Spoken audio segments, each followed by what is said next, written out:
Hello D students, कैसे हो आप सब। Welcome to MI chemistry classes. तो आज हम देखने वाले हैं जनरल ऑर्गेनिक केमिस्ट्री चैप्टर के प्रीवियस ईयर क्वेश्चंस। ठीक है, तो मैं आपको एक बात पहले बोल देता हूं कि ये जो चैप्टर है इसके 3 पार्ट्स होते हैं। एक पार्ट होता है जिसको हम बोलते हैं नोमेनक्लेचर, ठीक है, नोमेनक्लेचर। और एक पार्ट होता है जिसको हम बोलते हैं प्यूरिफिकेशन, ठीक है, प्यूरिफिकेशन एंड आइडेंटिफिकेशन, या जिसको क्वालिटेटिव एंड क्वांटिटेटिव एनालिसिस आपके सिलेबस में लिखा है वो वाला। और एक पार्ट होता है जिसको ज्यादातर बोला जाता है रिएक्शन मैकेनिज्म। मतलब इसमें हम ये रिएक्शन मैकेनिज्म वाला पार्ट होता है, इसमें हम कुछ ऐसे इफेक्ट्स पढ़ते हैं जो रिएक्शन के मैकेनिज्म के दौरान, मतलब मैकेनिज्म समझने के लिए हमें जरूरी होते हैं। जैसे आ जाते हैं यहाँ कुछ इफेक्ट्स आ जाते हैं, जैसे इंडक्टिव इफेक्ट हो गया, hyper conjugation, electromeric effect, resonance effect, ठीक है, ये चीजें पढ़ी जाती हैं। उसमें यहाँ आ जाते हैं एक और भी चीज आ जाती है जिनको हम बोलते हैं रिएक्टिव इंटरमीडिएट्स, ठीक है, जैसे कार्बोकैटायन, कार्बोएनायन, फ्री रेडिकल, ठीक है, इलेक्ट्रोफाइल, न्यूक्लियोफाइल, वो सारी चीजें आ जाती हैं यहाँ, ठीक। और ये चैप्टर जो है 11 मार्क्स का एग्जाम में आएगा इस बार, तो इसलिए आपको मैं ये बोलूंगा कि आप इस चैप्टर को बहुत अच्छे से डिटेल में पढ़ो, ठीक। और इस चैप्टर में ये चीजें तो आसान है, नोमेनक्लेचर और ये तो बिल्कुल सिंपल चीज होती है। और प्यूरिफिकेशन, क्वांटिटेटिव और क्वालिटेटिव एनालिसिस में आपको बहुत सारी रिएक्शंस याद रखनी पड़ सकती हैं, ठीक है। और प्यूरिफिकेशन में आपको इसको बोलते हैं ना, प्यूरिफाई कैसे करते हैं, क्रिस्टलाइजेशन हो गया, क्रिस्टलाइजेशन प्रोसेस हो गई, उसके बाद फ्रैक्शनल डिस्टिलेशन हो गया, क्रोमेटोग्राफी हो गया, क्रोमेटोग्राफी की डिफरेंट टाइप्स हो गई, वो सारा ही पार्ट थ्योरेटिकल है, ठीक, थ्योरेटिकल है प्यूरिफिकेशन में। और क्वांटिटेटिव एंड क्वालिटेटिव एनालिसिस में आपको बहुत सारी रिएक्शंस याद रखनी पड़ सकती हैं, ठीक है। तो इसलिए ये पार्ट थोड़ा सा मुश्किल होता है। तो ये जो प्रीवियस ईयर क्वेश्चंस हैं इनमें तीनों ही पार्ट से बहुत क्वेश्चंस पूछे गए हैं, ठीक है, क्योंकि 11 मार्क्स का चैप्टर है तो पूरा चैप्टर ही पूछा हुआ है, ठीक। तो हम देखेंगे अच्छे से, सारे ही प्रीवियस ईयर क्वेश्चंस देखेंगे। कुछ हम यहाँ जो प्यूरिफिकेशन, क्वालिटेटिव और क्वांटिटेटिव एनालिसिस वाले क्वेश्चंस हैं उनको मैं नहीं समझाऊंगा आपको, क्योंकि वो समझाने के लिए आपको, देखो, आपको वो चीज समझने के लिए ना पहले पूरा purification, qualitative, quantitative analysis part को रिवाइज करना पड़ेगा, तब ही आप वो कर पाओगे, क्योंकि यहां से कुछ भी एग्जाम में पूछा जा सकता है, ठीक है। तो फिर चलते हैं, देखते हैं पहला क्वेश्चन, आस्ता आस्ता करके करते हैं सॉल्व, ठीक है। तो चलते हैं पहले क्वेश्चन के ऊपर। ये पहला क्वेश्चन है, इसमें देखो क्या पूछा हुआ है, ठीक है, सिंपल चीज है। अगर आपने पहले पढ़ा हुआ है तो आप आराम से इसको कर पाओगे, ठीक है। देखो, which of the following carbocations is most stable. यहाँ बहुत सारे कार्बोकैटायंस दिए हुए हैं, तो पूछा क्या है, सबसे ज्यादा स्टेबल कार्बोकैटायन कौन सा है, ठीक है। तो यहां आप एक कंसेप्ट लगा सकते हो। देखो, कार्बोकैटायन जो होते हैं ना, कार्बोकैटायन तो आपको पता ही है, ऐसे कार्बन, मतलब ऐसा बोलो कि कार्बन के ऊपर कहीं प्लस चार्ज आ जाए अगर किसी कंपाउंड में, तो उसको कार्बोकैटायन बोलते हैं, ठीक। देखो, यहां एक कंसेप्ट होता है 3 डिग्री मोस्ट स्टेबल होता है, फिर 2 डिग्री होता है, फिर 1 डिग्री होता है कार्बोकैटायन, ठीक है। इसी तरह आप फ्री रेडिकल जो होता है, फ्री रेडिकल, उसमें भी यही लगता है 3 डिग्री, 2 डिग्री, 1 डिग्री, ठीक है। और जो कार्बोएनायन होता है उसमें ये कंसेप्ट नहीं लगता है, उसमें उल्टा लगता है, ठीक। उसमें 1 डिग्री ज्यादा स्टेबल होता है, फिर 2 डिग्री, फिर 3 डिग्री, ठीक है। ये कार्बोकैटायन के लिए है, ठीक है। ये फ्री रेडिकल के लिए, ठीक, ये आपको थोड़ा सा ध्यान में रखना है। और ये हमारा होता है, ये होता है कार्बोएनायन, ठीक, ठीक है। ये चीजें हम आस्ता आस्ता समझेंगे, आपकी बहुत सारी चीजें रिवाइज भी हो जाएंगी। तो अगर आपको ये वीडियो जो है अच्छी लगे तो आप इसको एक लाइक करना, एक लाइक जरूर करना, और कमेंट में दिल बनाना, ठीक। और मैंने आपके लिए टेलीग्राम ग्रुप भी बनाया हुआ है, उसकी लिंक आपको डिस्क्रिप्शन में मिल जाएगी। अगर यहाँ इस वीडियो के अंदर किसी भी क्वेश्चन में आपको कोई प्रॉब्लम है या कुछ और आपको पूछना है तो आप उस ग्रुप को ज्वाइन कर सकते हो, वहां हम सीधा डिस्कस भी कर सकते हैं, ठीक। अच्छा, तो चलो देखते हैं। यहां देखो कितने कंपाउंड दिए, ABCD करके दिए। तो देखो, पहला कंपाउंड अगर आप देखोगे और दूसरा, तीसरा, चौथा सारे देखोगे तो आपको बस इतना ढूंढना है कि यहां से 3 डिग्री कौन सा है, ठीक है। तो 3 डिग्री कौन सा है आपने पढ़ा ही होगा। अगर आप बी ऑप्शन देखोगे तो वो कुछ ऐसा है, बी ऑप्शन कुछ ऐसा है, CH3 C+, ठीक है। तो यही 3 डिग्री कार्बोकैटायन है। देखो, ये इधर CH3 लगा है, ये एक्चुअल में ऐसा है, ठीक है, इधर भी CH3 लगा है, ठीक है। CH3 C के साथ CH3 लगे और यहाँ प्लस चार्ज है, ठीक। और यही 3 डिग्री कार्बोकेटाइन है और यही सबसे ज्यादा स्टेबल है, ठीक है। यही पूछा है कि बताना है कौन सा सबसे ज्यादा स्टेबल है। 1 डिग्री, 2 डिग्री, 3 डिग्री तो आपको पता ही होगा, यही जो है मोस्ट स्टेबल होगा। क्यों? क्योंकि इसमें ये 3 ग्रुप लगे हुए हैं जो इंडक्टिव इफेक्ट इसको दे रहे हैं, ठीक है। इंडक्टिव इफेक्ट के थ्रू इसको स्टेबलाइज कर रहे हैं। बाकी देखो फर्स्ट वाला जो है ये कार्बोकेटाइन कितने डिग्री है इसको चेक कर लेते हैं एक बार। फर्स्ट वाला कार्बोकेटाइन को चेक कर लेते हैं, ठीक है। यहाँ तो यहाँ ऐसा है कुछ CH3, ऐसा है CH3 इसकी मैं खोल के स्ट्रक्चर बना रहा हूं, ठीक है। और यहाँ इसके बाद CH2 पे एक प्लस चार्ज है, ठीक। तो अब अगर आप देखोगे तो ये एक्चुअल में 1 डिग्री कार्बोकेटाइन है, ठीक है। ये 1 डिग्री कार्बोकेटाइन है क्योंकि आपको पता है जिस कार्बन के ऊपर प्लस चार्ज है वो कार्बन डायरेक्टली सिर्फ एक ही कार्बन के साथ जुड़ा है, तो ये 1 डिग्री है, ठीक है। इसी तरह C वाला पार्ट भी 1 डिग्री है, D वाला पार्ट 2 डिग्री है, तो B वाला पार्ट 3 डिग्री है, तो यही इसका आंसर है, यही सबसे ज्यादा स्टेबल होगा, ठीक। यहां से आपको एग्जाम में और भी क्वेश्चंस पूछे जा सकते हैं स्टेबिलिटी ऑफ कार्बोकेटाइन टॉपिक से, ठीक। अच्छा अब देखो यहां जो नीचे दिया हुआ है, name a suitable technique of separation of the components from mixture of calcium sulphate and camphor. Calcium sulphate और कैम्फर ये जो है प्यूरिफिकेशन का टॉपिक है, तो मैं आपको अभी ये नहीं बताऊंगा। आप एक काम करना, प्यूरिफिकेशन क्वालिटेटिव एंड क्वांटिटेटिव वाला टॉपिक एक बार पूरा रिवाइज करना, उसके बाद आप ये वाला क्वेश्चन सॉल्व करना। तो ये देखो यहां क्वेश्चन नंबर 3 देखो, व्हाट इज कैटिनेशन, ये भी इसी चैप्टर से पूछा गया है। तो कैटिनेशन प्रॉपर्टी में ऐसे ही आपको बता देता हूं, आपने 10th में भी पढ़ा होगा। कैटिनेशन क्या होता है कि कार्बन की सेल्फ लिंकिंग प्रॉपर्टी होती है, कार्बन अपने ही एटम्स के साथ बहुत लंबे लंबे चेन बना सकता है, ठीक है। उसी प्रॉपर्टी को कैटिनेशन बोलते हैं, ठीक। ये आप कर लोगे, ठीक है। नेक्स्ट क्वेश्चन पे चलते हैं। ये देखो, explain the following, electrophile, nucleophile, reactive intermediate या रिएक्शन इंटरमीडिएट, ठीक। इसको हम अभी करेंगे। देखो आपको पता है इलेक्ट्रोफाइल क्या होता है, मैं सीधा बता देता हूं। इलेक्ट्रोफाइल कोई ऐसी चीज होती है जो इलेक्ट्रॉन लविंग हो, इलेक्ट्रोफाइल ऐसे आप याद रख सकते हो। इलेक्ट्रो का मतलब हो गया इलेक्ट्रॉन, फाइल का मतलब होता है लवर, ठीक है। इलेक्ट्रॉन लवर कौन सी चीज होगी, मतलब इलेक्ट्रॉन के ऊपर चार्ज होता है माइनस, मतलब माइनस चार्ज लवर, ठीक है। माइनस चार्ज किसको प्यारा होगा, जो खुद प्लस चार्ज वाला होगा। तो इसका मतलब इलेक्ट्रोफाइल ऐसे होते हैं जो खुद प्लस चार्ज वाले होते हैं, ठीक है।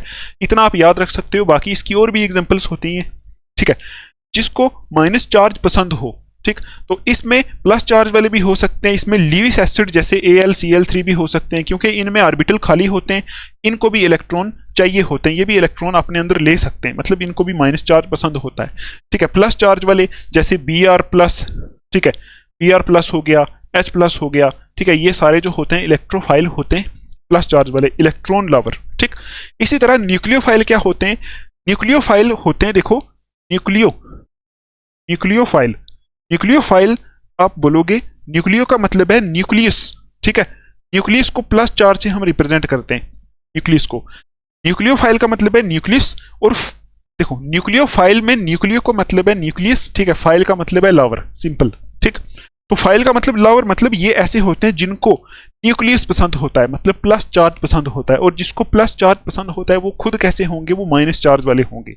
जैसे Br- हो गया, Cl- हो गया, ठीक है, OH- हो गया, ये वाले। इनमें और भी आ सकते हैं, जैसे NH3 हो गया, ये भी न्यूक्लियोफाइल का काम कर सकता है, क्योंकि इसके ऊपर भी इलेक्ट्रॉन है। तो इलेक्ट्रॉन का मतलब है नेगेटिव चार्ज है, ठीक, नेगेटिव चार्ज को पॉजिटिव चाहिए, जैसे H2O हो गया, ऐसे करके आप याद रखोगे, ठीक। अच्छा थर्ड देखो, रिएक्टिव इंटरमीडिएट भी बोलते हैं, रिएक्शन इंटरमीडिएट भी बोलते हैं। तो रिएक्शन इंटरमीडिएट कोई ऐसी चीज होती है जो बहुत अनस्टेबल होती है, किसी रिएक्शन के बीच में कुछ टाइम के लिए बनती है, ठीक है। तो वो उसी को बोलते हैं रिएक्शन इंटरमीडिएट। उसमें आप एग्जांपल दे सकते हो, ये कार्बोकेटाइन, फ्री रेडिकल, कार्बोएनाइन, और भी होते हैं, जैसे कार्बीन होता है, नाइट्रीन होता है, वो आपके सिलेबस में नहीं है। यही आप तीनों एग्जांपल दे सकते हो कि रिएक्शन इंटरमीडिएट क्या होते हैं, जैसे carbocation, free radical, carbanion, carbene, nitrene, ठीक है, ये चीजें। अच्छा आई होप आपको इतना समझ में आया होगा, ठीक। सिर्फ प्यूरिफिकेशन, क्वालिटेटिव क्वांटिटेटिव एनालिसिस में बहुत सारी रिएक्शंस लगती हैं, वो मैं आपको नहीं बताऊंगा। मैं आपको ये सजेस्ट करूंगा आप पहले वो पूरा टॉपिक पढ़ लो, उसके बाद आप ये जो मैं क्वेश्चन आपको यहाँ बता रहा हूँ ये सॉल्व कर सकते हो सारे, क्योंकि उसमें से कुछ भी पूछा जा सकता है, ठीक है। और मैंने भी बहुत टाइम से उस चीज़ को रिवाइज नहीं किया है, तो मुझे देखो किसी भी बंदे को वो रिएक्शंस याद नहीं रह सकती हैं, क्योंकि बहुत सारी रिएक्शंस वहाँ इन्वॉल्व होती हैं, ठीक। तो इसलिए आप पहले उसको रिवाइज करोगे, लेकिन बाकी ये जो चीज़ें ये सारी हम डिस्कस करेंगे, ठीक। अच्छा, आगे ये वाला क्वेश्चन देखो, यहां पूछा है which of the following radical is more stable, यहां से कौन सा रेडिकल मोर स्टेबल है। तो ये ट्रेंड आपको लगाना है फ्री रेडिकल का, ये 3 डिग्री रेडिकल सबसे ज्यादा स्टेबल होता है, ठीक। तो यहां 3 डिग्री रेडिकल फर्स्ट वाला है, देखो फर्स्ट वाला ऐसा है ना, सी यहां तो रेडिकल बनाया ही नहीं है, CH3 ऐसे करके, ये 3 डिग्री है, कैसे, ये कार्बन है इसके साथ CH3 ये लगे हुए हैं, ठीक है, नहीं ऐसा, ये ऐसा है, ये 3 डिग्री रेडिकल है, ये सबसे ज्यादा स्टेबल होगा, ठीक। अच्छा, नेक्स्ट क्वेश्चन पे चलते हैं। ये देखो, अब IUPAC नेम आपको लिखना है, तो ये कंपाउंड दिया हुआ है आपको, ठीक है, तो IUPAC लिख सकते हो आराम से, ठीक। यहां करते हैं इसको सॉल्व, देखो CH3 C उसके बाद दिया हुआ है CH3 होल 2, उसका मतलब है एक CH3 ऊपर है इधर, एक CH3 इधर, देखो ना, CH3 C के साथ CH3 होल 2 का मतलब है C के साथ 2 CH3 लगे हुए हैं, और यहां आगे CH3 लगा हुआ है, ठीक। ये कंपाउंड है एक्चुअल में, ठीक है। तो इसका नाम तो आप बड़ी आसानी के साथ रख सकते हो, लंबा चेन सेलेक्ट करो, ये हो गया लंबा चेन सेलेक्ट, ठीक। नंबरिंग करो 1 2 3, ठीक है। तो क्या आएगा, 2 डाई प्रोपेन, ये आ जाएगा इसका नाम, ठीक है। आई होप आपको ये समझ में आया होगा। नेक्स्ट देखते हैं, ये देखो ये क्वेश्चन पूछा हुआ है, देखो आर में ज्यादातर जो प्यूरिफिकेशन वाला पार्ट है ना उसमें, और बाकी वाला जो पार्ट है उसमें आर में क्वेश्चंस पहले पूछे गए, ठीक है। इस बार हो सकता है कि आर ना दिया जाए आपको, लेकिन पहले आर में पूछे गए, ठीक। देखो, explain inductive effect and electromeric effect with examples, तो आपको इंडक्टिव इफेक्ट और इलेक्ट्रोमेरिक इफेक्ट एक्सप्लेन करना है, या फिर आपको करना है how are nitrogen sulphur and halogen identified in an organic compound, give equations for the chemical reactions. देखो ये जो सेकंड वाला क्वेश्चन है ना, नाइट्रोजन सल्फर इनको कैसे आइडेंटिफाई किया जा सकता है, ये आप पढ़ लेना खुद, ठीक है। जब आप प्यूरिफिकेशन वाला पार्ट पढ़ोगे, आइडेंटिफिकेशन वाला आप इसको कर लोगे, लेकिन ऊपर वाला मैं आपको कराऊंगा। देखो, explain inductive effect and electromeric effect. Inductive effect क्या होता है, शॉर्ट में हम रिवाइज कर लेते हैं। आपको पता है कि अगर किसी कार्बन चेन में, ऐसा हम लिख लेते हैं, सपोज ये कोई कार्बन चेन है, ये ठीक है, इसके साथ अगर हम कोई इलेक्ट्रोनेगेटिव एलिमेंट लगा देते हैं तो वो क्या करता है, इलेक्ट्रॉन डेंसिटी को अपनी तरफ खींचता है, ठीक। तो इलेक्ट्रॉन डेंसिटी को खींचने की वजह से ये इलेक्ट्रॉन को खींचता है, इसके ऊपर डेल्टा माइनस चार्ज आ जाता है, इसके ऊपर डेल्टा प्लस, ठीक। तो फिर ये जो डेल्टा प्लस होता है वो इस कार्बन से इलेक्ट्रॉन को खींचता है, ठीक है। तो फिर इसके ऊपर डेल्टा प्लस चार्ज आ जाता है, ठीक है। फिर ये इसको खींचता है, फिर इसके ऊपर डेल्टा प्लस आ जाता है। ये जो इफेक्ट होता है, इस इफेक्ट को बोलते हैं इंडक्टिव इफेक्ट, ठीक है, ठीक है। इसमें पूरे कार्बन पूरे के ऊपर नहीं होता, मतलब 3 कार्बन तक ये इफेक्ट वर्क करता है, ठीक है। इस इफेक्ट के बारे में आपने पढ़ा होगा, ये एक परमानेंट इफेक्ट होता है, इस इफेक्ट से चार्ज इंड्यूस हो जाता है 3-4 कार्बन के ऊपर, ठीक, इसीलिए इंडक्टिव इफेक्ट बोलते हैं, ठीक है। अब ये इफेक्ट जो होता है 2 किस्म के होते हैं। अगर यहाँ जो ये मैंने लगाया Cl, अगर Cl की जगह मैं कोई और लगा दूं, ये Cl जो है ना ये इलेक्ट्रॉन खींचने वाला है, तो इस जब हम इलेक्ट्रॉन खींचने वाला लगाते हैं तो यहाँ हम बोलते हैं इसको -I इफेक्ट। लेकिन अगर मैं इस Cl की जगह कोई ऐसा ग्रुप लगा दूं जो इलेक्ट्रॉन देने वाला है, तो उस इफेक्ट को बोलते हैं हम, वहाँ जो इफेक्ट शो होता है उसको +I इफेक्ट बोलते हैं, ठीक है। जैसे अगर आप ये देख सकते हो कि मैंने यहाँ लगा दिया R ग्रुप इलेक्ट्रॉन देने वाला होता है, तो ये इलेक्ट्रॉन देता है, तो इलेक्ट्रॉन देने का मतलब है माइनस चार्ज इसने दिया, तो इसके पास बचता है डेल्टा प्लस, तो इसको दिया, इसके ऊपर हो जाता है डेल्टा माइनस। ये आगे इस कार्बन को देगा, इसके ऊपर डेल्टा माइनस, ये आगे इस कार्बन को देगा, इसके ऊपर डेल्टा माइनस, ठीक। तो ये जो इफेक्ट होता है, यहाँ इलेक्ट्रॉन दे रहा है, इसको +I इफेक्ट बोलते हैं। +I का मतलब देने वाला, -I का मतलब लेने वाला, ठीक है, सिंपल है। और दूसरा पूछा है इलेक्ट्रोमेरिक इफेक्ट, यहां आप एग्जांपल्स बहुत सारी दे सकते हो, ठीक। इलेक्ट्रोमेरिक इफेक्ट जो है वो क्या होता है, इलेक्ट्रोमेरिक इफेक्ट होता है कि सपोज हमारे पास ये कोई कार्बोनाइल कंपाउंड है, ये कोई कंपाउंड है, ठीक है, इसके सामने जब हम कोई न्यूक्लियोफाइल रखते हैं, सपोज OH- रख दिया, तो न्यूक्लियोफाइल की प्रेजेंस में, जब इसके सामने हम न्यूक्लियोफाइल रखते हैं ना, इसकी प्रेजेंस में ये क्या होता है, ये बॉन्ड इस तरह शिफ्ट हो जाती है, ठीक, सपोज जैसा ही ये न्यूक्लियोफाइल इसके पास आता है ना, ये वाली बॉन्ड जो पाई बॉन्ड है ये ऑक्सीजन के ऊपर शिफ्ट हो जाती है, यहां से कुछ ऐसा हो जाता है, ठीक है, ये ऐसा हो जाता है और कार्बन के ऊपर प्लस चार्ज इंड्यूस हो जाता है, ठीक है, ये बॉन्ड इस तरफ शिफ्ट हो जाती है। अब इस तरफ क्यों हुई, उसका रीजन है कि ऑक्सीजन इलेक्ट्रोनेगेटिव है, तो जैसे ही कोई न्यूक्लियोफाइल इसके आसपास आएगा ये बॉन्ड ऑक्सीजन अपनी ले लेगा, क्योंकि ऑक्सीजन को लगेगा कि ये जो न्यूक्लियोफाइल है ना ये अटैक करना चाहता है कार्बन पे, तो ऑक्सीजन अपनी ये जो पाई बॉन्ड है ये अपने इलेक्ट्रॉन को अपने ऊपर ले लेगा, माइनस अपने इसके तो नहीं है लेकिन पाई बॉन्ड के इलेक्ट्रॉन्स को अपने ऊपर ले लेता है। तो ये जो इफेक्ट होता है जिसमें ऐसा कुछ होता है, इस इफेक्ट को इलेक्ट्रोमेरिक इफेक्ट बोलते हैं, ठीक है, सिंपल चीज है।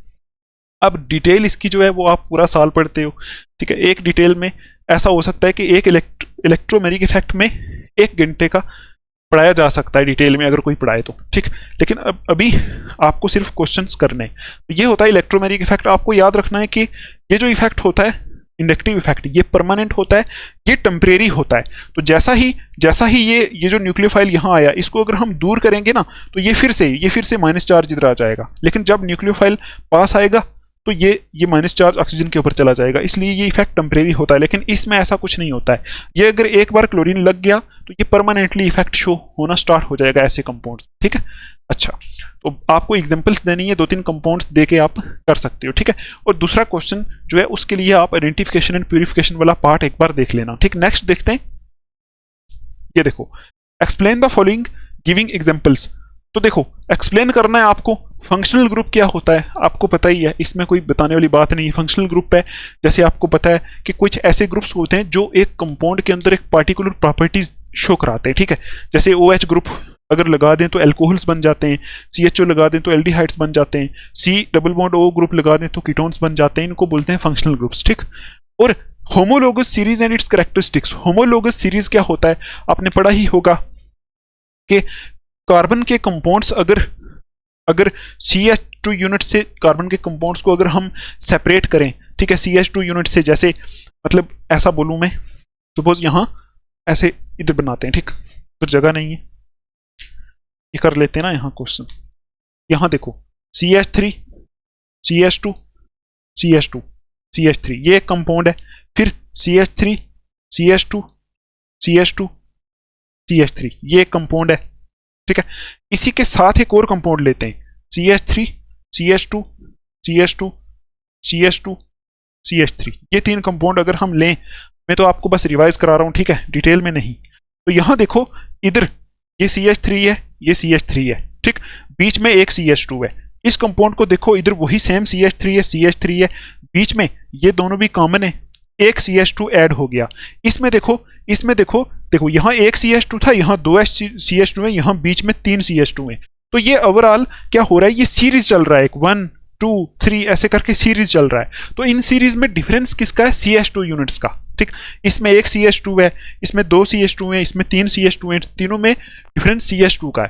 तो ऐसे करके बहुत सारे कंपाउंड्स एक सीरीज बनाते हैं जिनमें CH2 ग्रुप का डिफरेंस होता है, या फिर हम बोलते हैं 14 मास यूनिट का डिफरेंस होता है। देखो 14 मास यूनिट क्यों बोला, क्योंकि CH2 का डिफरेंस जो है ना, इसको अगर हम मास में लें तो कार्बन CH2 का मास कितना होता है, कार्बन का 12 होता है, H2 का 2 होता है, तो 12 + 2 14 मास यूनिट होता है। इसमें और भी बहुत सारे कैरेक्टरिस्टिक्स होते हैं, ठीक। तो वो इसी सीरीज को बोलते हैं होमोलोगस सीरीज, ठीक। और इसके कैरेक्टरिस्टिक्स क्या होते हैं आपने नोट्स बनाए होंगे, आप देख लेना, ठीक है। अच्छा, अब नेक्स्ट देखो, ये वही आर में वही पूछा है कि आप कार्बन एंड हाइड्रोजन को कैसे डिटेक्ट करोगे ऑर्गेनिक कंपाउंड्स में, ठीक है। तो ये डिटेक्शन वाला पार्ट है, आपकी टेक्स्ट बुक के ऊपर दिया हुआ है, ठीक है। तो नेक्स्ट बैच जैसे मैं स्टार्ट करूंगा, मैं इस पार्ट को बहुत डिटेल में पढ़ाऊंगा, ठीक। इस बार मैंने 11th को पढ़ाया भी नहीं, ठीक है, 11th को पढ़ाया भी नहीं, इसलिए मैंने इन चीज़ों को अभी रिवाइज भी नहीं किया हुआ है, ठीक। अभी मैं कराऊंगा तो सही नहीं रहेगा। नेक्स्ट देखते हैं, ये देखो, द चार्ज ऑफ कार्बोनाइन इज, तो कार्बोनाइन के ऊपर क्या चार्ज होता है आपको पता है, कार्बोकेटाइन के ऊपर प्लस चार्ज होता है, फ्री रेडिकल के ऊपर ऐसे एक इलेक्ट्रॉन दिखाते हैं, कार्बोनाइन के ऊपर माइनस चार्ज होता है, ठीक। यही इसका आंसर है। तो नेक्स्ट देखो, ये कंपाउंड दिया है, इसका IUPAC नेम आपको लिखना है, तो इसमें कुछ खास चीज नहीं है, ठीक।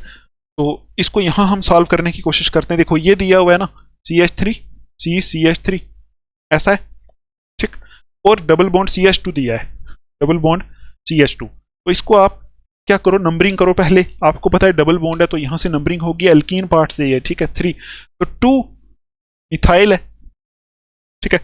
2 मिथाइल, उसके बाद प्रोप, सीधा प्रोपीन लिख दो, या फिर 2 मिथाइल प्रोप 1 नीन, ऐसे लिख सकते हो, ठीक। ये इसका नाम है। नेक्स्ट देखते हैं, ये देखो ये क्या पूछा हुआ है। देखो यहां पूछा हुआ है कि रीजन बताओ। पहले बोला गया है कि डायमंड एक हार्ड सब्सटेंस है और बैड कंडक्टर है, लेकिन ग्रेफाइट उतना हार्ड नहीं है और गुड कंडक्टर है, ठीक। तो ये आपको पता है एलोट्रॉपिक फॉर्म्स ऑफ कार्बन से ये क्वेश्चन पूछा गया है। तो डायमंड जो होता है उसमें आपको पता है कार्बन के सारे इलेक्ट्रॉन जो होते हैं ना वो दूसरे कार्बन एटम से टेट्राहेड्रली जुड़े होते हैं, एक स्ट्रॉन्ग नेटवर्क स्ट्रक्चर बनता है, कोई भी इलेक्ट्रॉन फ्री नहीं होता। तो इसलिए ये डायमंड बहुत स्ट्रॉन्ग होता है और ये बैड कंडक्टर ऑफ इलेक्ट्रिसिटी होता है, क्योंकि इसमें कोई फ्री इलेक्ट्रॉन ही नहीं है, क्योंकि इलेक्ट्रॉन्स की वजह से इलेक्ट्रिसिटी कंडक्ट होती है, ठीक। अच्छा, अब देखो जो ग्रेफाइट होता है ना उसमें क्या होता है कि एक इलेक्ट्रॉन फ्री होता है। ग्रेफाइट के अंदर क्या होता है, यहां हम देख लेते हैं कि ग्रेफाइट जो है उसमें कार्बन जो होता है, कार्बन के 3 बॉन्ड्स बनी होती हैं और 4th इलेक्ट्रॉन हर कार्बन का फ्री होता है, ऐसा आपने पढ़ा होगा। तो इलेक्ट्रॉन फ्री होता है और एक बॉन्ड भी नहीं होती है, इसलिए इसका स्ट्रक्चर भी थोड़ा सा कमजोर होता है, ठीक है। डायमंड का बहुत हार्ड होता है, ग्रेफाइट का थोड़ा सा वीक होता है, मतलब स्लिपरी टाइप स्ट्रक्चर होता है। और ये गुड कंडक्टर इसलिए होता है क्योंकि इसमें एक इलेक्ट्रॉन फ्री रहता है, ठीक। इसकी डिटेल स्टडी आपने की होगी कि यहाँ पाई बॉन्ड्स बन जाती हैं, मतलब बीच बीच में पाई बॉन्ड्स बनी होती हैं, ठीक है। तो ये आप कर लेना, ठीक। दूसरा देखो, number of alkanes is very large as compare to silanes, ठीक है। देखो एल्केन बहुत ज्यादा होते हैं, सिलेन्स कम होते हैं। तो आपको एक चीज पता होगी, ऑक्सीजन नहीं, कार्बन वाली जो फैमिली होती है, कार्बन वाली जो फैमिली होती है, मतलब आप ऐसा बोल दो, छोड़ो, जो कार्बन होता है ना इसमें एक प्रॉपर्टी होती है जिसको बोलते हैं कैटिनेशन प्रॉपर्टी। और ये जो कैटिनेशन प्रॉपर्टी है ये बाकी एलिमेंट्स में उतनी ज्यादा नहीं होती, ठीक। अब यहां पूछा है कि एल्केन्स बहुत ज्यादा हैं लेकिन सिलेन्स बहुत कम है। सिलेन सिलिकॉन के कंपाउंड्स होते हैं। अब देखो जो कार्बन वाला ग्रुप होता है ना पीरियोडिक टेबल में, कार्बन के नीचे आता है कार्बन, सिलिकॉन, जर्मेनियम, ऐसे करके, ठीक।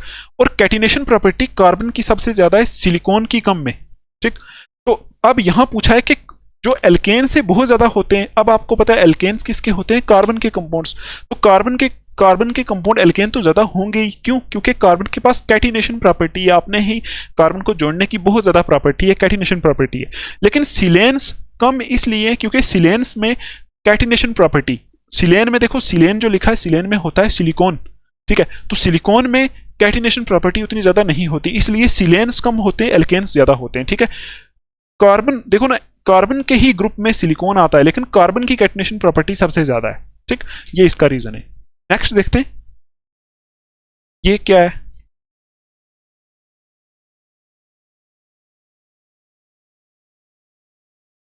देखो इसको ये ऐसे करके दिया हुआ है,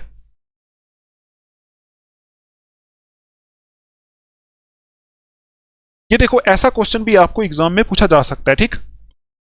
देखो यहां बोला हुआ है कि एक स्टूडेंट को बोला गया, इसको मैं करा देता हूं, देखो ये सिंपल है, इसको कर देते हैं, यहां करते हैं इसको, ठीक है।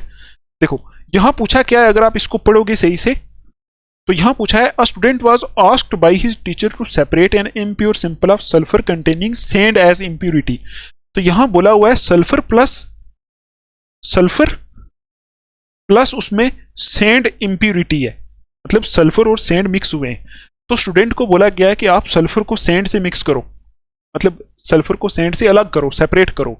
तो यहां आप नीचे क्वेश्चंस देखो, ऊपर देखो ये भी लिखा हुआ है, but he was not successful, मतलब वो सल्फर को सैंड से अलग करने में सक्सेसफुल नहीं हुआ, ठीक है, सब्लिमेशन यूज करके। मतलब स्टूडेंट ने क्या किया, सल्फर और सैंड को सेपरेट करने के लिए सब्लिमेशन प्रोसेस यूज करने की कोशिश की, लेकिन स्टूडेंट फेल हो गया। सब्लिमेशन से सल्फर और सैंड डिटेक्ट नहीं, क्या बोलेंगे, सेपरेट नहीं हुआ, ठीक है, सेपरेट नहीं हुआ। तो अब नीचे क्वेश्चंस पूछे हुए हैं कि why did not the sublimation process succeed, कि यहां इस एक्सपेरिमेंट में जहां सल्फर और सैंड को अलग करना था, यहां सब्लिमेशन प्रोसेस क्यों नहीं सक्सेसफुल क्यों नहीं हुआ सब्लिमेशन प्रोसेस। तो अब आपको ये तो पता ही होगा, सब्लिमेशन होता है सॉलिड को सब्लाइम करना, डायरेक्टली गैस में कन्वर्ट करना, इसमें तो ऐसा कुछ होता नहीं, ठीक है। इसलिए देखो सल्फर में सब्लिमेशन तो होती नहीं, ना ही सैंड में सब्लिमेशन होती है, ठीक है। तो इसलिए यहां सब्लिमेशन जो है वो यूज नहीं हो सकता, ठीक। अब यहां मेथड कौन सा यूज होगा, इसमें मेथड यूज होगा फिल्ट्रेशन, ठीक है। फिल्ट्रेशन ऐसा कुछ करेंगे हम, क्या करेंगे, ये दोनों मिक्स हैं सल्फर और सैंड, हम इसमें कुछ ऐसा केमिकल डालेंगे जिसमें सिर्फ सल्फर घुल जाएगा, ठीक है। सल्फर घुल जाएगा लेकिन सैंड उसमें घुलेगी नहीं। फिर हम इसको क्या करेंगे, ऐसे फिल्टर कर लेंगे, फिल्टर पेपर रखेंगे, सल्फर को यहां डालेंगे फिल्टर पेपर के ऊपर, ठीक है, मतलब सल्फर इस पूरे को, तो जो नीचे फिल्टर के पेपर के नीचे आ जाएगा ना, उसमें सल्फर घुला होगा, ठीक। तो फिर सैंड जो है वो फिल्टर पेपर के ऊपर ही रह जाएगी, तो सल्फर नीचे आ जाएगा यहाँ, फिर उस सल्फर को वहां से हम निकाल लेंगे। ऐसे हम सल्फर और सैंड को अलग कर सकते हैं, ठीक। तो ये आप देख लेना। तो वही पूछा हुआ है, देखो क्वेश्चन पूछा है कि अगर सब्लिमेशन से ये प्रोसेस नहीं हो सकता तो किस प्रोसेस से हो सकता है, तो इसमें फिल्ट्रेशन प्रोसेस यूज हो सकता है, ठीक है। नेक्स्ट देखो, इसको थोड़ा सा छोटा करना पड़ेगा।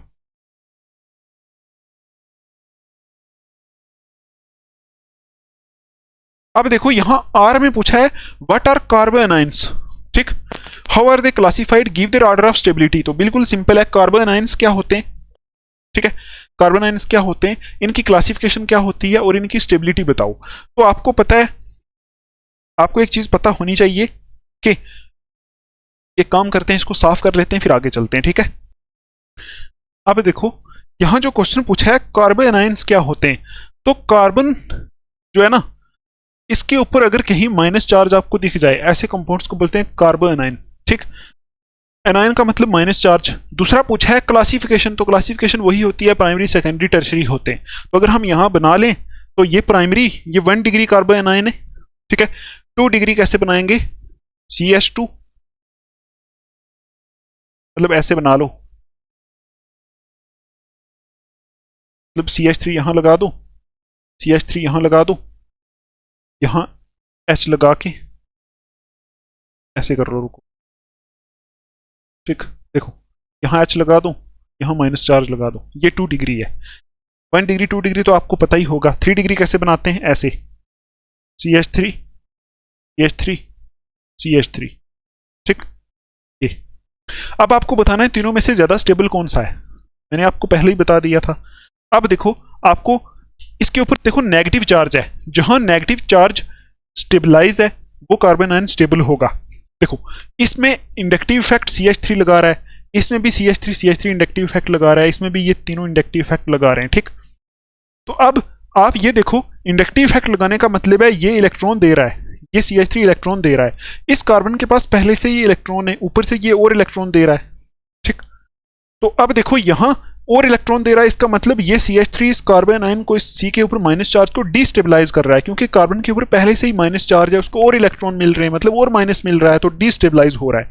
अब यही चीज आप यहां देखो, यहां इसको 2 बंदे इलेक्ट्रॉन दे रहे हैं, पहले से ही माइनस है, उल्टा 2 बंदे और इसको इलेक्ट्रॉन दे रहे हैं, ये तो डिस्टेबलाइज होगा। यहां देखो यहां 3 बंदे इसको इलेक्ट्रॉन दे रहे हैं, ठीक। मतलब इन तीनों को अगर हम कंपेयर करें तो सबसे ज्यादा स्टेबल 1 डिग्री होगा, फिर 2 डिग्री होगा, फिर 3 डिग्री, ठीक है। 1 डिग्री सबसे ज्यादा, फिर 2 डिग्री, फिर 3 डिग्री, क्योंकि तीनों ही अनस्टेबल होते हैं, क्योंकि रिएक्शन इंटरमीडिएट है, रिएक्शन इंटरमीडिएट होते ही अनस्टेबल है, तीनों ही अनस्टेबल है, क्योंकि तीनों में जो है माइनस चार्ज की डिस्टेबलाइजेशन हो रही है, लेकिन सबसे ज्यादा अनस्टेबल ये वाला है, क्योंकि इसमें 3 बंदे माइनस चार्ज इसको दे रहे हैं, ठीक है।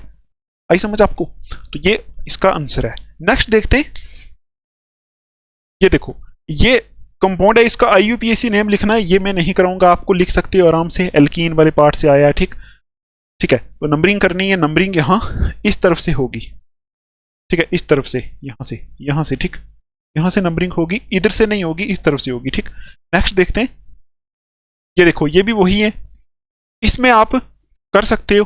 पहला देखो CH3CN, इसका नाम कैसे लिखोगे, CH3CN पूछा है, ठीक है। तो यहां नंबरिंग करो, यहां से 1 2, तो बन जाएगा इथेन नाइट्राइल, यहां साइनाइड लगा ना, CN ग्रुप, इसके लिए नाइट्राइल यूज होता है, तो इसका नाम आएगा इथेन नाइट्राइल, या फिर इथेन 1 नाइट्राइल भी लिख सकते हो, ठीक। तो दूसरा जो इसमें है ना, उसमें देखो दोनों तरफ CHO ग्रुप लगे हैं, बीच में CH2 लगा है, देखो CHO लगा है, इधर इधर भी CH2 है, बीच में CH2, इस तरफ भी CHO लगा है, ठीक है। तो नंबरिंग कर लो, कहीं से भी कर लो, 1 2 3 4, ठीक। तो क्या नाम आएगा इसका? 4 कार्बन है, ब्यूटेन आएगा। ठीक है, ब्यूटेन, ई को काट दो, उसके बाद 1 4 1 4 पे क्या लगा है? Ol, diol. आपको पता है एल्डिहाइड के लिए ऑल यूज करते हैं, तो ये इसका नाम आएगा। ठीक, थर्ड वाला आप आराम से खुद कर सकते हो, कुछ मुश्किल नहीं है उसमें। ठीक है, नेक्स्ट देखते हैं। ये देखो, ये क्या पूछा हुआ है? यहां पूछा है which of the following carbocation is most stable. यहां से कौन सा कार्बोकेटाइन सबसे ज्यादा स्टेबल है?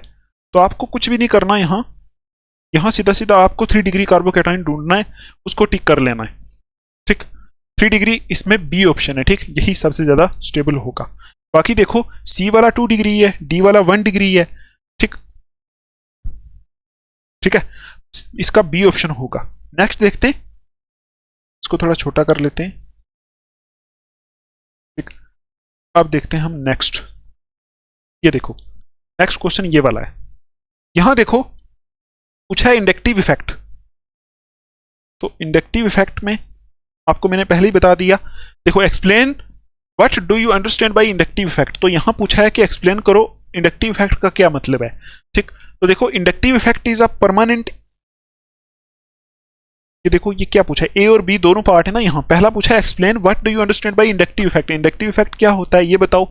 दूसरा पूछा है inductive effect is of permanent nature while electromagnetic effect is only temporary. Explain. Inductive effect permanent है, दूसरा जो है इलेक्ट्रोमैग्नेटिक इफेक्ट वो टेम्परेरी है। ठीक है, इसको एक्सप्लेन करो। ठीक, तो ये आप कर सकते हो। ठीक है, ऐसा मैंने आपको पहले भी बताया।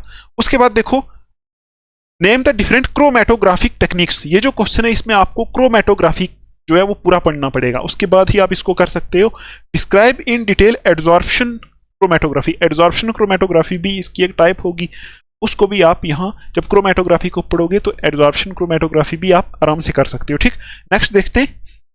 ये देखो, ये भी वही इंडक्टिव इफेक्ट के बारे में ही पूछा है। What is inductive effect, what is the meaning of plus I and minus I effect, ये आपको मैंने बता दिया। ठीक है, ये दोनों बता दिए। अब देखो, why formic acid is stronger than acetic acid. तो फार्मिक एसिड होता है ये HCHO, HCHO नहीं, HCOOH, HCOOH, ये होता है फार्मिक एसिड, ये होता है एसिटिक एसिड। ठीक, तो बोला गया है कि ये क्वेश्चन इस बार 12th क्लास में भी पूछा गया था, 2024 वाला जो एग्जाम हुआ सॉफ्ट जोन का, उनमें। ठीक है, यही पूछा गया था। देखो, ये फार्मिक एसिड है, ये एसिटिक एसिड है, तो ये बताना है कि ये ज्यादा स्ट्रांग है और क्यों स्ट्रांग है। स्ट्रांग तो ये वाला है, लेकिन क्यों है। ठीक, अब अगर आपने इंडक्टिव इफेक्ट की एप्लीकेशंस पढ़ी होंगी तो यहाँ इंडक्टिव इफेक्ट यूज होता है सिंपली।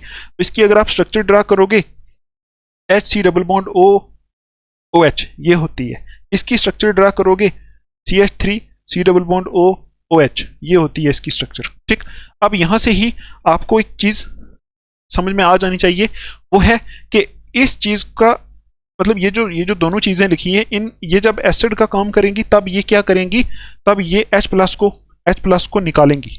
ठीक है, H+ को निकालेंगी, तो H+ निकलेगा तो इस O के ऊपर माइनस चार्ज आ जाएगा। ये जो O है इसके ऊपर माइनस चार्ज आ जाएगा। ठीक है, जैसे ही H+ यहां से निकलेगा, आपको पता ही है एसिड वो होते हैं जो H+ देते हैं। अब इन दोनों में से, ठीक है, इन दोनों में से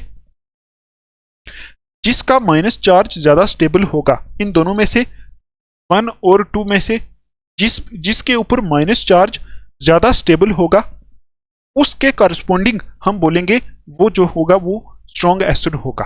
ठीक, अब अगर आप चेक करो तो माइनस चार्ज इधर भी स्टेबल है, रेजोनेंस में जा रहा है, इधर भी स्टेबल है, रेजोनेंस में जा रहा है। ठीक, ठीक है, तो अब आपको क्या करना है, बस देखना है कि दोनों में से किस में माइनस चार्ज ज्यादा स्टेबल है। तो अगर आप यहां चेक करो, यहां एक CH3 ग्रुप लगा हुआ है, ये माइनस चार्ज यहां से प्रोवाइड कर रहा है, माइनस आई इफेक्ट दे रहा है। तो इस माइनस आई इफेक्ट की वजह से ये उल्टा माइनस चार्ज और दे रहा है इस कंपाउंड को। पहले से यहां माइनस चार्ज है, ये उल्टा और माइनस दे रहा है, मतलब ये डिस्टेबलाइज है। तो आपने पढ़ा होगा एसिड का कंजुगेट बेस, ये एसिड का कंजुगेट बेस है। अगर कंजुगेट बेस जो होगा वो डिस्टेबलाइज होगा तो फिर एसिड भी क्या होगा, वीक होगा। और इसमें ऐसा कुछ नहीं है, इसमें वही माइनस चार्ज है, वो यहाँ स्टेबलाइज है, यहाँ H है। H का कोई इंडक्टिव इफेक्ट उतना होता नहीं। ठीक है, होता ही नहीं। ठीक, इंडक्टिव इफेक्ट इसका होता है। तो ये चीज स्टेबल है, मतलब इस एसिड का कंजुगेट बेस स्टेबल है। ठीक है, इसलिए ये स्ट्रॉन्ग एसिड है और ये वीक एसिड है। ठीक, ऐसे करके आपको ये एक्सप्लेन करना है। आई होप आपको समझ में आया होगा। नेक्स्ट देखते हैं, ये क्या चीज है, देखते हैं। ये देखो कितना कुछ पूछा हुआ है यहां। देखो, आई होप आपको ये दिख रहा होगा। ठीक,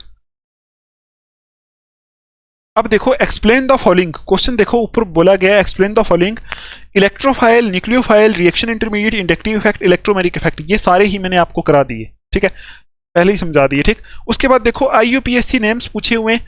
ठीक, तो आईयूपीएससी नेम्स में मैं आपको कुछ करके दिखाता हूं।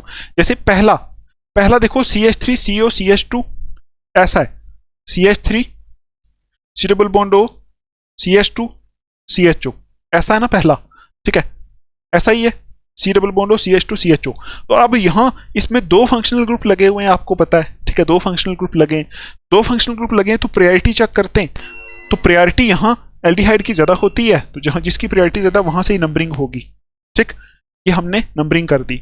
अब आपको पता है 3 पे ओन लगा है, कीटोन लगा है, तो 3 इसको प्रीफिक्स में लेंगे, 3 कीटो आएगा, 3 कीटो। उसके बाद 4 कार्बन है, तो 4 कार्बन वाले को ब्यूटेन बोलते हैं ना, ब्यूटेन। और 1 पोजीशन पे ये लगा है, तो इसको क्या बोलते हैं, आल। एल्डिहाइड से, एल्डिहाइड को आल से, मतलब एल्डिहाइड के लिए आल सुफिक्स यूज होता है, तो ये आ जाएगा इसका नाम। ठीक, बाकी आप कर लोगे। थर्ड वाला देखो, थर्ड वाला अमीन्स कंपाउंड होते हैं, अमीन्स या फिर जिनको अमाइंस बोलते हैं, तो उसमें से पूछा हुआ है। CH3N C2H5 नीचे C3H7 ये कंपाउंड है, इसका नाम कैसे रखते हैं। तो ये N वाले जो कंपाउंड होते हैं ना, उनमें हम यहाँ N से ही स्टार्ट करते हैं। देखो ये इथाइल है, ये मिथाइल है, दोनों में से पहले कौन आएगा, इथाइल, इसका नाम आएगा N इथाइल। ठीक है, फिर N के साथ प्रोपाइल, N के साथ इथाइल है ना, फिर N के साथ मिथाइल है, तो N मिथाइल। ठीक है, और जो बड़ा ग्रुप होता है उसको आगे लेके जाते हैं। देखो ये बड़ा ग्रुप है, ये एक्चुअल में प्रोपाइल है, N ethyl N methyl propyl, propyl amine, इसका नाम ये आएगा। ये एक्चुअल में अमीन कंपाउंड से पूछा है। N ethyl N propyl, N ethyl N methyl propyl amine, इसका नाम ये आ जाएगा। ठीक है, आई होप आपको ये समझ में आया होगा। अब फोर्थ वाला देखो अगर, तो यहां यहां तीन डबल बॉन्ड्स हैं। ठीक है, CH2 1 2 3 4 5 6 कार्बन है। ठीक, यहां कर लेते हैं इसको। देखो CH कैसा है, ठीक है, CH2 double bond CH, single bond C H, double bond CH, single bond CH, double bond CH2, ये कंपाउंड है। इसका नाम आप आराम से रख सकते हो, कहीं से भी नंबरिंग कर लो।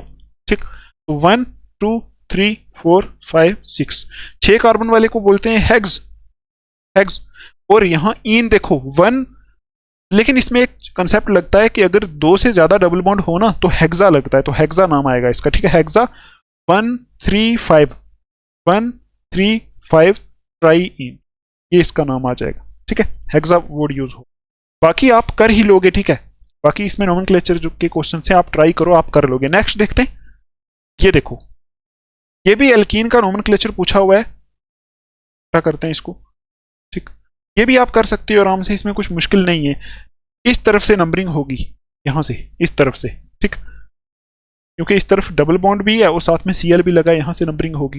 नेक्स्ट देखते हैं, ये देखो, ये तो वही रिपीट है। पहला पूछा है what is a functional group, functional group क्या होता है आपको मैंने पहले ही बता दिया।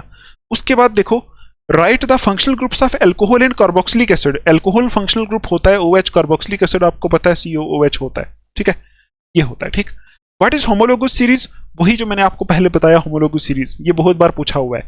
उसके बाद R में देखो common type of organic reactions दी हुई है। यहां बताओ common type of organic reactions कौन कौन सी है, जिसमें आपको पता है कॉम्बिनेशन, कॉम्बिनेशन हो गया, डीकम्पोजिशन हो गया, कंबस्शन रिएक्शन हो गया, वो सारी रिएक्शंस यहां आपको लिखनी है। ठीक, नेक्स्ट देखते हैं, ये देखो, ये तो जो पहला क्वेश्चन है ना, ये दोनों ही क्वेश्चंस देखो प्यूरिफिकेशन एंड आइडेंटिफिकेशन वाले टॉपिक से पूछे गए। ठीक, तो ये मैं समझाने की कोशिश करता हूं, लेकिन हो सकता है आपको समझ ना आए। देखो दूसरा तो देखो कॉलम क्रोमेटोग्राफी का आपको सीधा प्रिंसिपल बताना है। ठीक है, कॉलम क्रोमेटोग्राफी आपने अगर पढ़ी है तो उसका प्रिंसिपल बता सकते हो, लेकिन पहले वाला जो है ना, इसमें पूछा है sometimes a red colour is not produced in the Lassaigne test even if both N and S are present in the organic compound. ठीक, देखो आपको मैं कुछ समझाता हूं। N एंड S जो होते हैं, नाइट्रोजन एंड सल्फर, अगर ये किसी ऑर्गेनिक कंपाउंड में हो तो लेसेन एक्सट्रैक्ट ऐसा बोलेंगे, लेसेन। अगर आपको नॉलेज है तो आपको समझ में आएगा। लेसेन टेस्ट में, लेसेन टेस्ट में, ठीक है, ये रेड कलर आता है, ठीक है, लेसेन टेस्ट में रेड कलर आता है अगर नाइट्रोजन और सल्फर प्रेजेंट हैं, ठीक है।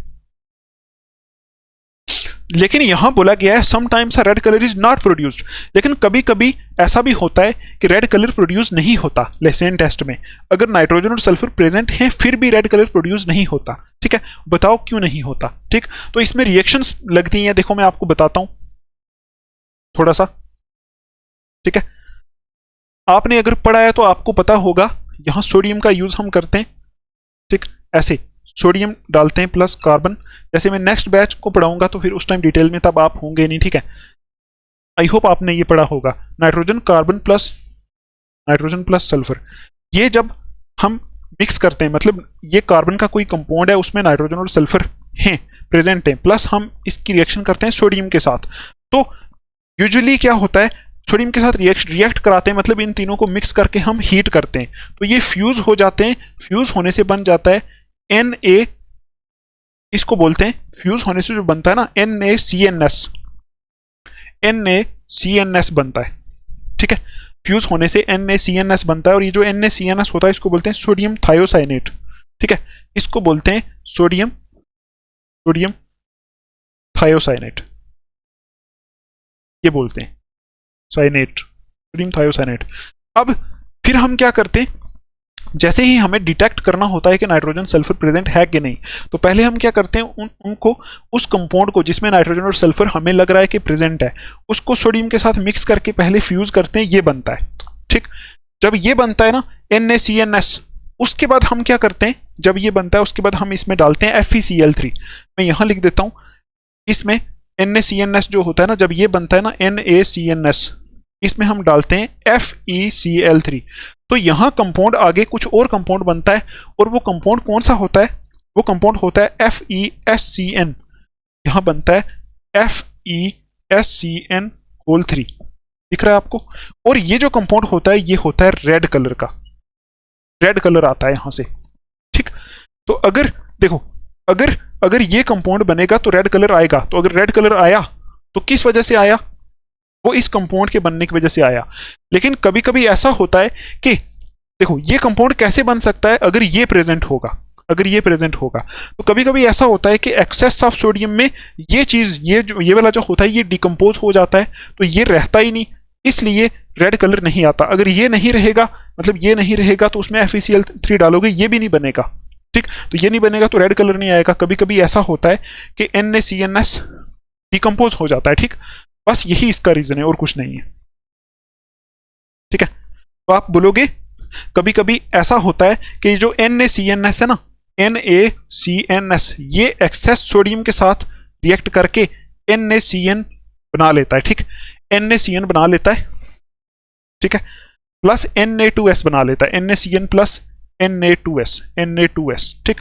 ये इसमें बहुत कॉम्प्लेक्स रिएक्शंस इन्वॉल्व होती हैं, आपने पढ़ा होगा तो आपको पता होगा, ठीक है। तो ये कभी कभी ऐसा हो जाता है, लेकिन नाइट्रोजन और सल्फर प्रेजेंट होते हैं, लेकिन कभी कभी रेड कलर नहीं आता, क्यों, क्योंकि अगर सोडियम को ज्यादा डाल दो तो सोडियम के साथ ये चीज मिक्स हो जाती है, मिक्स होके ये चीज सोडियम NaCNS क्या हो जाता है, डिकम्पोज होके ये बन जाता है, जिसकी वजह से ये नहीं बन पाता, तो इसलिए रेड कलर नहीं आता, ठीक, ये इसका आंसर है। तो दूसरा आप प्रिंसिपल ऑफ कॉलम क्रोमेटोग्राफी आप देख लेना, ठीक है। नेक्स्ट क्वेश्चन पे चलते हैं, ये देखो, तो ये इसमें कौन सा मेथड यूज होगा, एक वोलाटाइल सॉलिड को नॉन वोलाटाइल सॉलिड से सेपरेट करने के लिए आई थिंक सब्लिमेशन यहां यूज होगा, ठीक। अच्छा नेक्स्ट देखते हैं, ये देखो, ये वही है, ये आप कर लेना, ठीक। इसमें देखो बोला गया है कि कार्बोकेटाइन कौन सा मोस्ट स्टेबल है, तो पहले वाला सबसे ज्यादा स्टेबल है, पहले वाला 3 डिग्री कार्बोकेटाइन है। नेक्स्ट देखते हैं, ये देखो, इसमें IUPAC नेमिंग वही है, IUPAC नेमिंग है, तो पहला तो वही है CH3CN, जो आप आराम से कर लोगे। तो लास्ट वाला इसमें देखते हैं हम, ठीक, लास्ट वाला कुछ ऐसा है CH3 CHOH COOH, ठीक है। तो नंबरिंग यहां से होगी, सबसे ज्यादा प्रायोरिटी कार्बोक्सिलिक एसिड ग्रुप की होती है, ठीक है। तो यहां ये 2 पोजीशन पे हाइड्रोक्सी ग्रुप लगा है, तो 2 हाइड्रोक्सी, ठीक है, 2 हाइड्रोक्सी 1 2 3 प्रोप प्रोपेन प्रोपेन और 1 पे ओइक एसिड है, प्रोपेनोइक एसिड आ जाएगा सीधा, 2 हाइड्रोक्सी प्रोपेनोइक एसिड, ठीक, क्या आ जाएगा इसका नाम। और ये जो दूसरे वाला HCHO, इसका नाम कैसे लिखोगे, HCHO, इसका कॉमन नेम होता है फॉर्मल्डिहाइड, ठीक, और इसका आईयूपीएसी नेम होगा मिथेनॉल, ठीक है, एक ही कार्बन है ना, मिथेनॉल, ठीक है, MTHANAL ये होगा नाम, ठीक, सिंपल है। नेक्स्ट देखते हैं, ये देखो, a mixture of camphor and benzoic acid can be separated by, ये मिक्सचर जो है फिजिकल मेथड से सेपरेट नहीं होगा, इसमें केमिकल मेथड्स यूज होंगे, ये आप लिख सकते हो, ठीक। जब आप रिवाइज करोगे आइडेंटिफिकेशन वाला पार्ट तो आप ये सारे क्वेश्चंस कर लोगे, ठीक है। नेक्स्ट देखते हैं, यहाँ वीडियो का यही मकसद है कि आपको पता चल जाए कैसे क्वेश्चंस पूछे जाते हैं। तो यहाँ देखो आईयूपीएसी नेम लिखना है आपको, तो मुझे नहीं लग रहा इनका आईयूपीएसी नेम लिखने में आपको प्रॉब्लम आएगी, ठीक है। अगर आपने पढ़ा है तो आराम से आप लिख सकते हो, ठीक, रूल्स लगाने, सिंपल एल्केन का आईयूपीएसी नोमेनक्लेचर है, ठीक। दूसरा देखो, होमोलिटिक एंड हेट्रोलिटिक फिशन क्या होती है, तो ये मैं आपको बता देता हूँ। होमोलिटिक फिशन होता है अगर कोई बॉन्ड ऐसे टूटे कि, देखो बॉन्ड में होते हैं 2 इलेक्ट्रॉन, अगर बॉन्ड ऐसे टूटे कि अपना अपना इलेक्ट्रॉन कार्बन कार्बन के पास आ जाए, मतलब कार्बन के पास अपना आ जाए, इसके पास ऐसा आ जाए, ऐसा कुछ हो जाए, तो ऐसी फिशन, फिशन का मतलब होता है क्लीवेज, ब्रेक। तो अगर बॉन्ड ऐसे ब्रेक होती है कि दोनों के इलेक्ट्रॉन अपने अपने पास जिनके हैं उनके पास आ जाएं, तो ऐसी क्लीवेज को बोलते हैं, ऐसी ब्रेकेज को बोलते हैं होमोलिटिक क्लीवेज या फिर होमोलिटिक बॉन्ड फिशन, ठीक। और अगर ऐसा हो जाए कि कार्बन कार्बन है सपोज, या फिर कोई और है कार्बन क्लोरीन है, ऐसा टूटे कि दोनों इलेक्ट्रॉन बॉन्ड के कोई एक ही लेके चला जाए, तो एक के ऊपर प्लस चार्ज आ जाएगा, दूसरे के ऊपर माइनस चार्ज आ जाएगा, ऐसी क्लीवेज को बोलते हैं हेट्रोलिटिक क्लीवेज, ठीक। अच्छा, उसके बाद इंडक्टिव इफेक्ट है जो मैंने आपको बता दिया। नेक्स्ट देखते हैं, ये देखो इसमें क्या पूछा है, थोड़ा बड़ा करते हैं इसको, देखो ये तो पहले वही पूछा हुआ है, वही प्यूरिफिकेशन एक्सट्रैक्शन से, क्वालिटेटिव क्वांटिटेटिव एनालिसिस से क्वेश्चन पूछा है, give any one method for the extraction of boron, ठीक है, बोरॉन की एक्सट्रैक्शन के लिए कोई एक मेथड आपको बताना है, लेकिन ये कहां से है, हाँ वही है, right chemical equations for the reaction of boron with nitrogen oxygen and chromium, तो ये वाला आप वो पढ़ के कर लेना, ठीक। और लेकिन जो दूसरा है ना, यहां देखो दूसरा पूछा है, mention the hybrid state of carbon in diamond and graphite, explain the difference in properties of diamond and graphite on the basis of their structure. तो हाइब्रिडाइजेशन बतानी है आपको ग्रेफाइट और डायमंड में, तो डायमंड में sp3 हाइब्रिडाइजेशन होती है, ग्रेफाइट में sp2 होती है, ठीक। और प्रॉपर्टीज में डिफरेंस लिखना है आपको, ठीक, स्ट्रक्चरल डिफरेंस। नीचे वाला देखो, नीचे वाले में वही electromeric effect, inductive effect, hyper conjugation पूछा है, कुछ ज्यादा चीज नहीं है, ठीक है, वही बार बार रिपीट हो रहा है। ये देखो, ये राइट शॉर्ट नोट्स, ये भी वही है, ठीक। हाइपर कंजुगेशन आपको मैंने बताया नहीं, वो मैं आपको रिवाइज करा देता हूं, ठीक। तो हाइपर कंजुगेशन क्या होता है आपको थोड़ा सा रिवाइज करा देता हूं कि कभी ऐसा होता है जब सपोज ये हमारे पास CH3 ऐसे लिखा हमने, C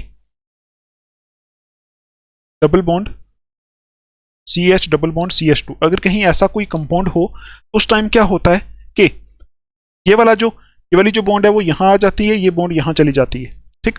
तो कुछ ऐसा कंपाउंड बन जाता है, C के इस तरफ H तो रहता ही है, नीचे भी H रहता ही है, ठीक है। तो इस तरफ यहां ये CH इधर ऐसे ही रहेगा, डबल बॉन्ड से एक इधर चली जाएगी CH2 माइनस, ठीक, और ये इधर चली जाएगी, यहां डबल हो जाएगी, ठीक है।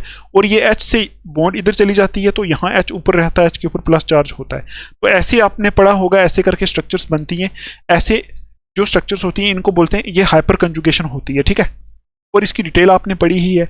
और इनमें इस देखो इसका एक और भी नाम होता है, इसको नो बॉन्ड रेजोनेंस भी बोलते हैं, ठीक है, नो बॉन्ड रेजोनेंस। देखो ये एक किस्म की रेजोनेंस ही है, लेकिन इसमें सिर्फ बॉन्ड नहीं होती है, इसके रीजन बहुत होते हैं, ठीक है। जब आप डिटेल में पढ़ोगे तो आपको समझ में आएगा, ठीक। ये हाइपर कंजुगेशन है। नेक्स्ट देखते हैं, ये देखो यहाँ वही है, कौन सा carbon ion which of following carbon ion is more stable, कौन सा कार्बन आयन ज्यादा स्टेबल है। तो लास्ट वाला CH3 CH2, ऊपर माइनस चार्ज तो इन्होंने लगाया ही नहीं, तो यहाँ CH3 CH2 माइनस वाला सबसे ज्यादा स्टेबल होगा, आपको बता दिया, यही प्राइमरी है, तो प्राइमरी कार्बन आयन सबसे ज्यादा स्टेबल होता है। नेक्स्ट देखते हैं, ये देखो what are carbocations, how are they classified, carbocation के बारे में पूछा है। ठीक है, तो कार्बोकेटाइन आपको पता ही है, कार्बोकेटाइन ऐसे होते हैं जहां कार्बन के ऊपर प्लस चार्ज हो। क्लासिफिकेशन में आप बोल सकते हो कि प्राइमरी, सेकेंडरी, टर्शियरी होते हैं। ठीक, और स्टेबिलिटी में आपको पता है 3 डिग्री सबसे ज्यादा स्टेबल, फिर 2 डिग्री, फिर 1 डिग्री, बिल्कुल सिंपल है। ठीक है, नेक्स्ट क्वेश्चन जो है ना, explain the curious method for estimation of halogen. Halogen की एस्टिमेशन करने के लिए कि क्या लिखा है, ये केरियस मेथड, ये आपने पढ़ा होगा तो आप कर लोगे।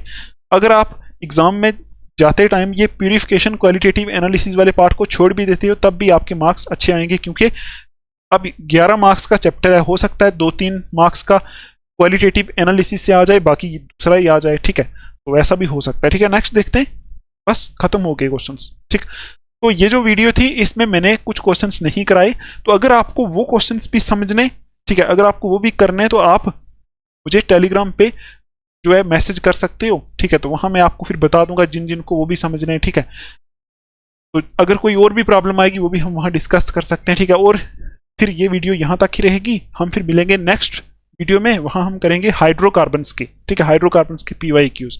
तब तक के लिए आप अपना ध्यान रखो, पढ़ाई करो, take care, thanks for watching.